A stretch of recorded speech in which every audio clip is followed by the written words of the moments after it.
Dividing your mesh's polygons is your standard method of increasing your resolution in order to achieve higher levels of detail in your sculpt. Do this by opening the Geometry subpalette here and pressing the Divide button here. Each additional press of the Divide button will increase your resolution as well as create a subdivision levels as seen here. You can move up and down this list of levels for editing purposes.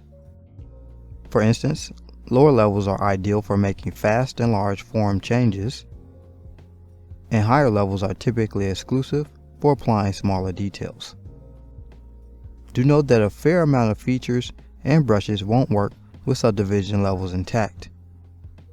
Remove your subdivisions by selecting your highest level via the Subdiv slider here.